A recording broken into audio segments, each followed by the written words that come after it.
So this is my next project. I got this canopy, little pop-up tent kind of thing, only cost $300 and it was a great investment because pretty quick here it's going to be packed up and I'm going to use it just for camping. I've had it out camping twice so far and it's awesome. It goes up in only about 5 minutes and for $300, I mean, but it gave me this great idea. I'm going to put a permanent patio cover out here so I have shade over this area of the deck. It'll end right in here, and that way I'll be able to eat dinner out here and spend time during the day in the summer, even if it's 100 degrees, because it's so comfortable down by the river here. I'm not going to tie on to the barge rafter, or sorry, to the fascia here, because I kind of think that looks a little ugly, and it's going to make a kind of a nightmare of the rain gutter and the drainage. So instead, I'm going to put some posts on top of the roof and carry the patio cover all the way over to a pair of posts out here at the end of the deck with one of those Craftsman headers that I've used on the patio cover at the house. One of the ones with the sun rays that come slanting down. If you haven't seen one of those, check out the drawing, because I started this whole project with a drawing.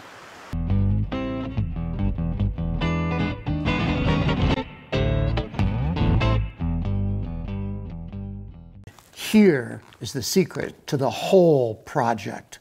You've got to start with a really good drawing. We started with the elevation, and you can see the patio cover on the deck. And out of that same SketchUp drawing, Todd Murdoch gave me a detailed drawing too, which shows the entire truss, the little corbels at the end, the sun rays, the whole thing. And right out of the same SketchUp drawing, he printed templates. And the templates are awesome because you can take, because it took 2 pages to do this because these sun rays are pretty big.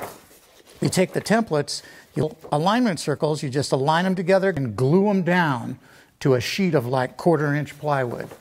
This is the end result. We've got a template we can use to cut all of the sun rays and the little corbels too. But wait, what's this little piece of 1/4 inch plywood? I'll show you. When you fit this in here, to check it before you cut the actual sun ray out of the 4x6, I found that the template wasn't touching the 4x8 beam on the header, was missing by 1/4 inch. How could that possibly happen? I thought about it all night long and I actually figured out the reason for it. I'll tell you that in just a second.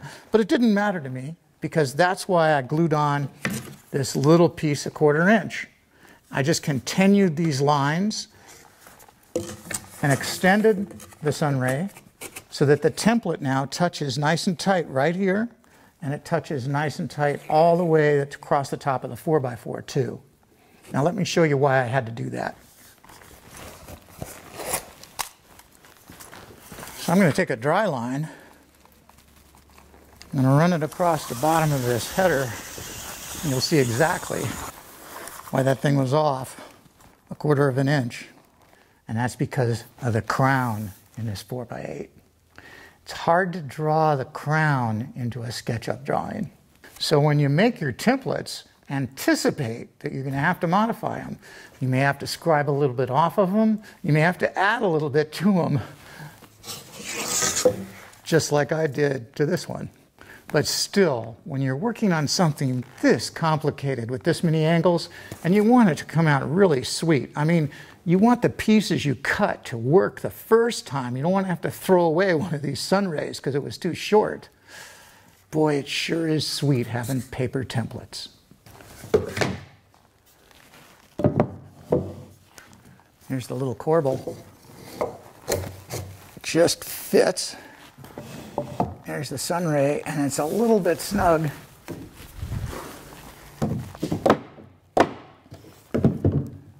Nice and tight, nice and flush.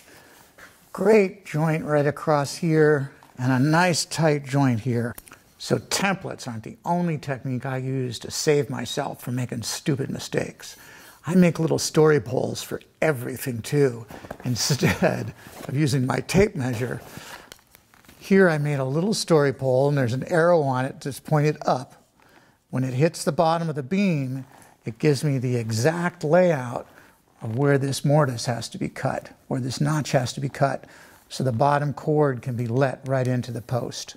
I use the same story pole on the opposite side, so I don't make a mistake that's exactly 1 inch.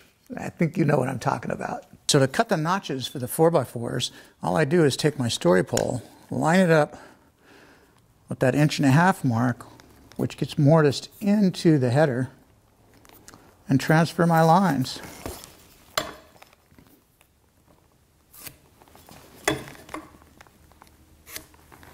And I want a line at 1.5 inches, which is right here.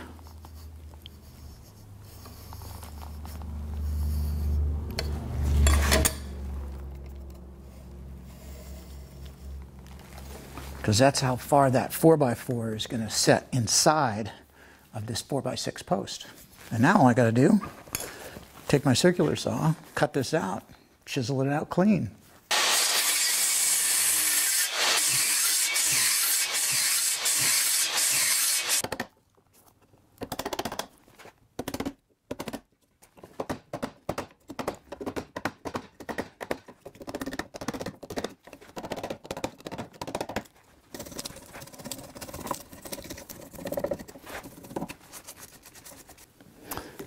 And a little test fit, not bad.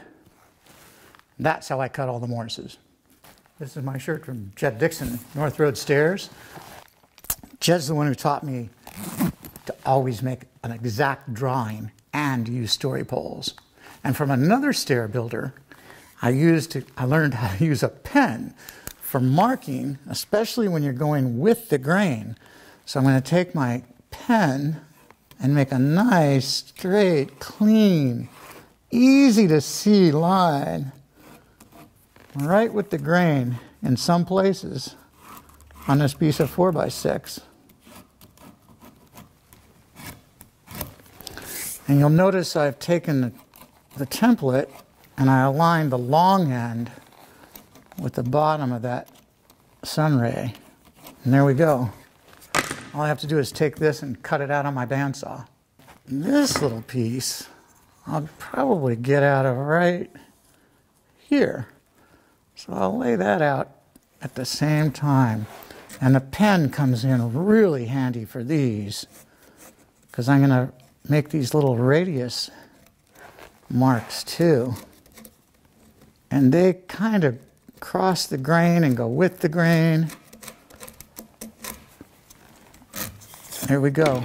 I can cut both of these out at the same time, and I'll be using a technique from another stair builder.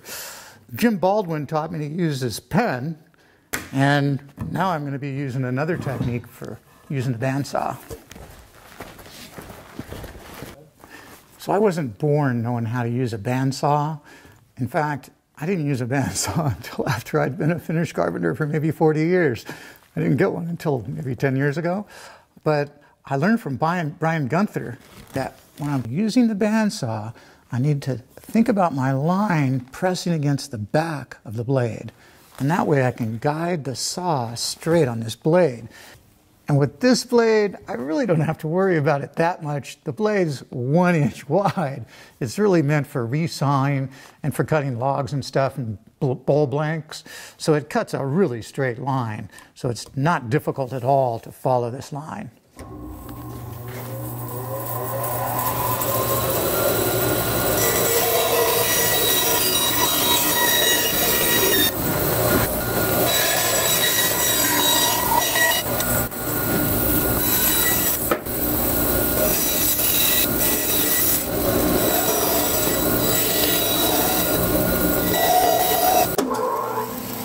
Got a second bandsaw for cutting small scroll stuff.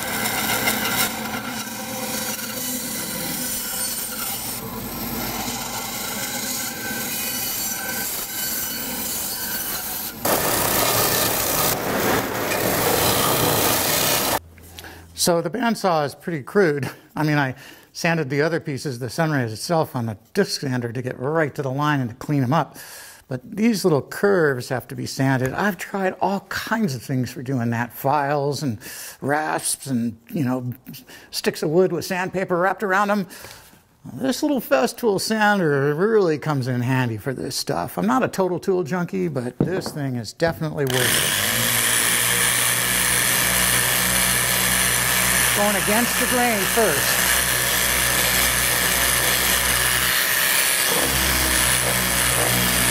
That'll take out all the bandsaw marks.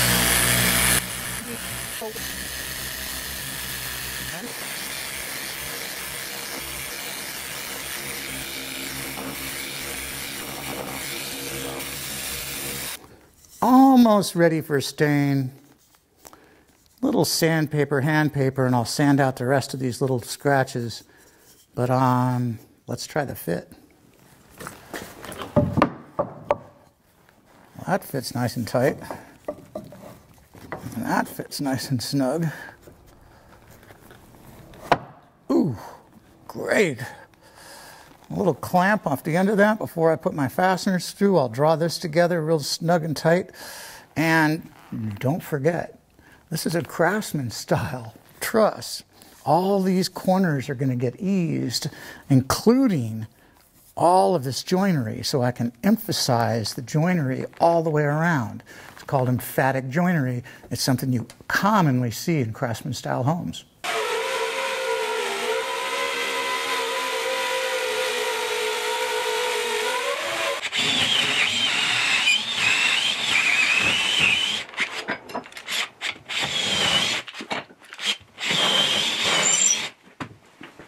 To make the brackets for the beam that sits on the roof, I temporarily installed this piece of wood right here to keep both of these legs parallel with the bottom of the bracket.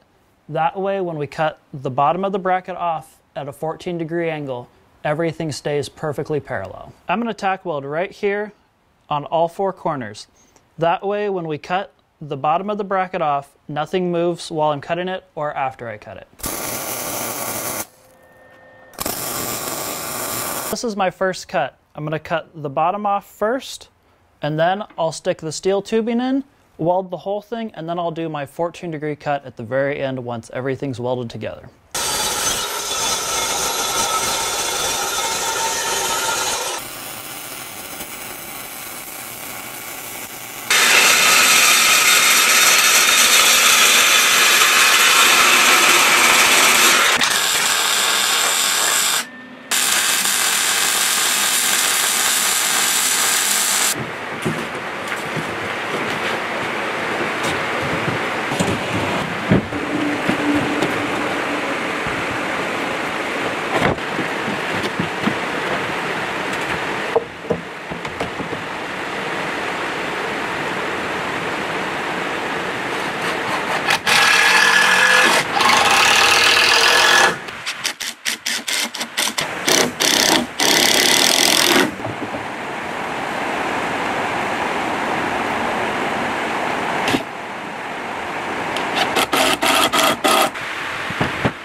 Well, we're finally up on top of the roof on the cabin.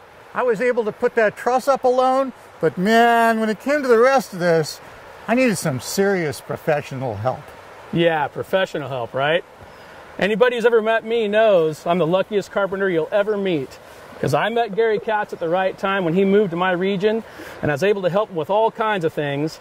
And every time we do anything up high in the air, I get the phone call. So I wouldn't say we're too high, but we are on top of a roof here. And we're getting ready to build an additional roof layer over his lower deck. Now the process here is really simple. As long as you go with the process, you do the right things at the right time. Now we have these steel plates right here that we anchored to the roof. Once we had those posts coplanar, and when I say posts, I mean these post bases and the beam to that beam, we could bolt these down. We had to do it really carefully because we're trying to locate rafters that are underneath this roof deck. There's about a 4-foot overhang on this roof. So we had to just punch through with a little drill bit and make sure we center punch that rafter before we ran these big screws through here. We could set the beam inside these saddles and we could just check this for square. I could just send Sean the end of my tape, and these two beams are cut, they're mirror images. He could hook the end of that beam and I'll simply pull the tape tight and read the corner of this beam. 252 inches. So now all we have to do is make sure that we're the same dimension the other way. And if we're not, and we know we're not going to be, we can slide this beam back and forth until we have the same number diagonally, which means we'll be totally square. And there we are, 252 inches. We've already slid this around until we had it just right. Now that we're square, we're just going to bolt this beam into these post bases and start stacking our rafters. We have a little hex driver here.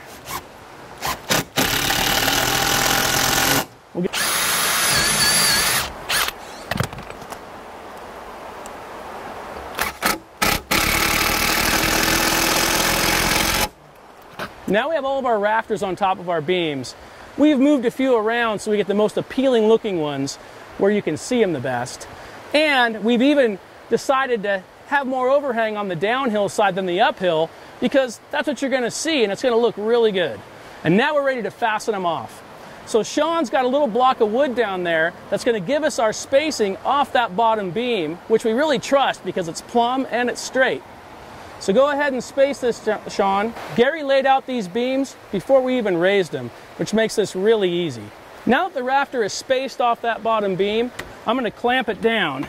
And this just kind of makes it easy for me because it can't move. I'm going to drill into this rafter 3 times. Once with a countersink that's the size of the washer head on the timber screw. Once with a through hole that goes all the way through the rafter that's bigger than the threads on the bolt. And then once that goes through the rafter and into the beam, that's the pilot hole for these timber screws.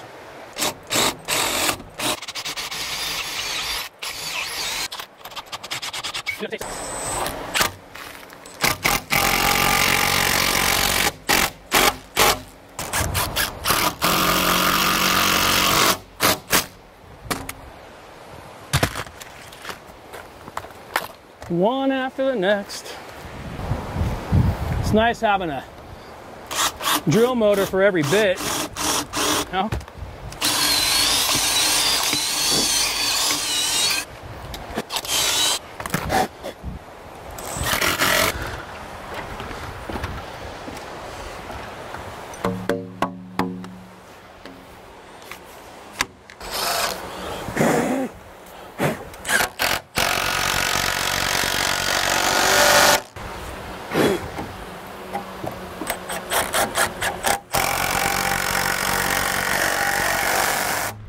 I made myself scarce as soon as we got those rafters set.